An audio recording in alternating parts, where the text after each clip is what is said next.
जरा ये समझ लेते हैं कि उन्होंने इंडेक्स की चाल तो बता दी कि तमाम इंडाइसिस का परफॉर्मेंस कैसा रहा, लेकिन अगर हम अंश स्टॉक्स की अगर बात करें तो स्टॉक्स का प्रदर्शन कैसा रहा है? निफ्टी के सुपरस्टार कौन से रहे हैं और कौन से शेयरों का प्रदर्शन खराब रहा है? कहां से निराशा हाथ लगी है? जी बिल्कुल, सुपरस्टार्स की बात करें निफ्टी की तो यहाँ पे हम टॉप गेनर्स देखें तो Tata motors, Bajaj auto, Adani port और कोल इंडिया जैसे शेयर नजर आते हैं, जिनमें सभी के सभी में 100% से भी ज़्यादा की तेज़ी नज़र आ रही है।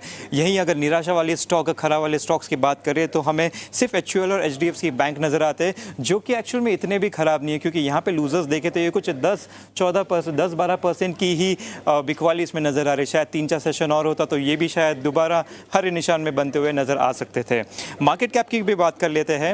इस फाइनेंशियल ईयर में मार्केट कैप अगर देखा जाए इंडियन मार्केट का तो कुछ 123 लाख करोड़ से बड़ा है, जिसके मेन कंट्रीब्यूटर्स हमें रिलायंस, भारतीय एयरटेल, TCS, LIC और टाटा मोटर्स नजर आते हैं और इन 5 शेयरों ने करीबन 10% से भी ज़्यादा कंट्रीब्यूट किया है टोटल मार्केट एडिशन में।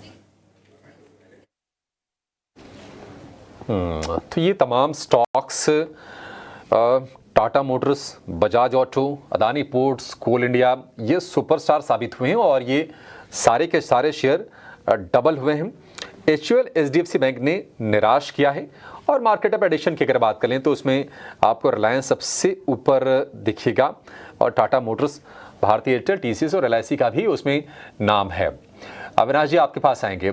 अगर हम आपसे पूछें कि FY25 में, अब ये कारोबारी साल तो एक तरह से बीत ही गया, FY25 में आपका कन्विक्शन कहां पर है? लार्ज कैप में या फिर मिड कैप, स्मॉल कैप को आप उतना ही वेटेज अभी देना चाहेंगे?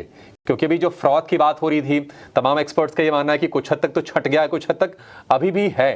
तो थोड़ा सा ना लोगों का जो मोह है ना मिड कैप से स्मॉल कैप से कम होता हुआ दिखा है। आप यहां से किस तरह से देख रहे हैं? नहीं, मेरे ख्याल से देखिए अभिषेक, मुझे लग रहा है कि लार्ज कैप डेफिनेटली अपॉर्चुनिटीज है और मिड कैप्स में भी अपॉर्चुनिटीज है। तो हम तो दोनों mid cap as well as large cap पे फोकस करेंगे।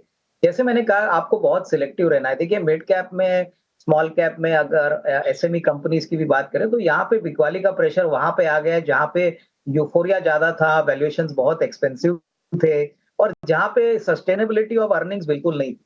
तो हमको ऐसी कंपनीज देखनी है अभिषेक जहां पे विजिबिलिटी ऑफ अर्निंग्स अगले 1.5-2 साल के लिए स्ट्रांग है, बैलेंस शीट अच्छी है, कैश फ्लोज अच्छे हैं।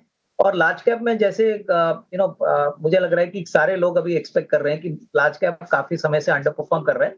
तो गिने चुने 1-2 लार्ज कैप्स है जहां पे हम अभी भी पॉजिटिव है। तो I would say a mix of large cap, mid cap दोनों हम इस साल बेट करेंगे और मुझे लग रहा है कि ये स्ट्रेटेजी डेफिनेटली काम में आई, क्योंकि जैसे हमने कहा कि एक तरीके से आप मिड कैप और स्मॉल कैप को बिल्कुल राइट ऑफ नहीं कर सकते। अगर अल्फा बनाना है तो आपको इस मिड कैप, स्मॉल कैप में थोड़ा सा प्रेजेंस तो रखना पड़ेगा।